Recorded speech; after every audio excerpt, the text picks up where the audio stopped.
In the name of Allah, the most gracious, the most merciful. Another lecture on the introduction to the understanding of the Quran is presented to you.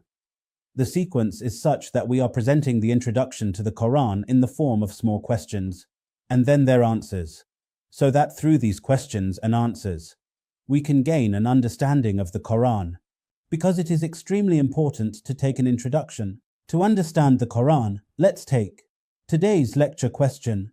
Today's lecture question is, what was the first stage of the Prophet Muhammad's, peace be upon him, mission, and what was its outcome?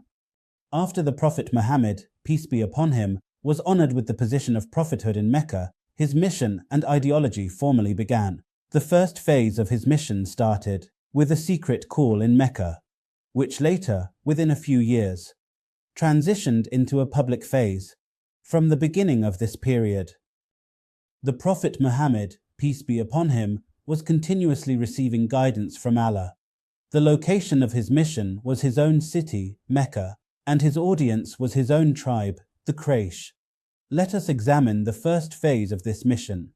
The Quraysh of Mecca were entrusted with the leadership and dominance over Arabia based on an ignorant system of religious leadership. All political and religious positions were in their hands. Economically and commercially, their leadership was well established. They had become the custodians of the polytheistic society of Arabia, and this custodianship was also their means of livelihood. In the guise of religious leadership, they collected a significant portion of income from offerings and tributes from all over Arabia. Their religious leadership was the reason people would bow to them, and this deference was a source of satisfaction for them. These were the reasons why the Quraysh tribe had become the protectors of the ignorant and corrupt system of that time. And in this corrupt system, they not only considered any thought of change as criminal, but were also ready to sacrifice themselves to eradicate such thoughts. In these circumstances, from the very beginning of the Prophet's, peace be upon him, call, the Quraysh realized that the ideology he was advocating could be a precursor to a major upheaval against their ignorant system. It was extremely necessary to address this in a timely manner, and if this ideology was not stopped, then nothing could prevent the end of the ignorant system. Just imagine how dangerous it could have been to raise the call of monotheism in such circumstances, something only those facing it could truly comprehend. In these circumstances, the mission of the Prophet Muhammad, peace be upon him, began, and with the initial revelations of the Quran, he was instructed to enlighten this environment.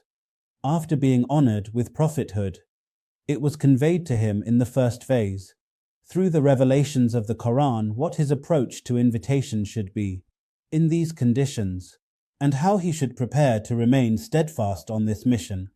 Through the Prophet Muhammad, peace be upon him, calls were raised in this environment, which was directly in conflict with monotheism due to its self-made ideologies. The Quranic revelations clarified the distinction between polytheism and monotheism, causing a strong wave of unrest and anxiety within the system based on ignorance, even in the initial phase of the invitation.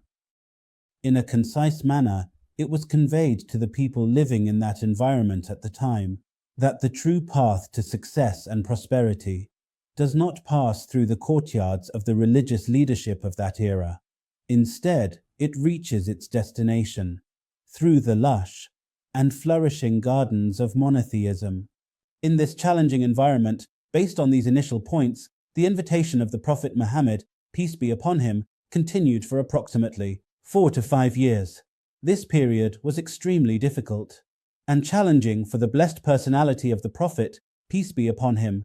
Let's find out what the outcome of the Prophet's, peace be upon him, invitation was during these initial 4 to 5 years. The Prophet Muhammad, peace be upon him, had completed 4 to 5 years of his invitation in the perilous environment of Mecca.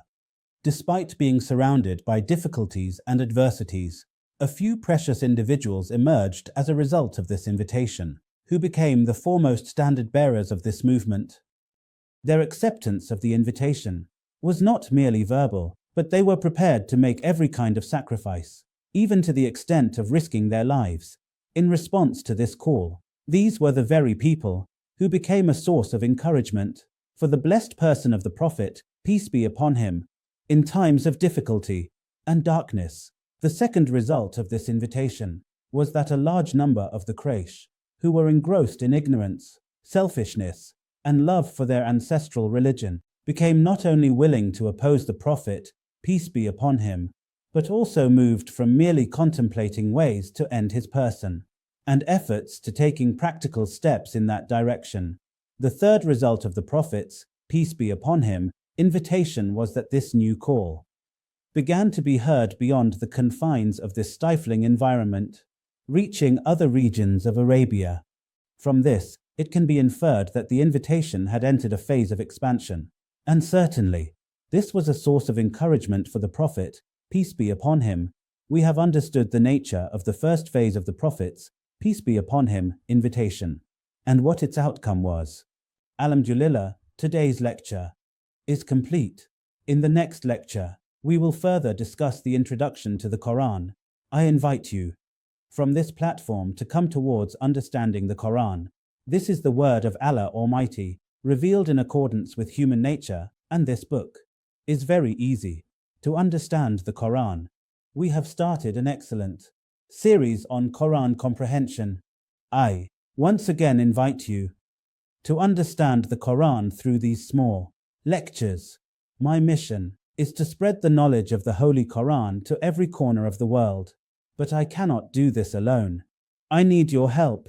If this message has touched your heart, and if you believe in spreading the light of the Quran to the world, please like, subscribe, and share this video. Together, we can reach those who are searching for the right path, and who wish to improve their afterlife. See you in the next lecture. Until then, take great care of yourself. May Allah be your protector. Peace and blessings be upon you.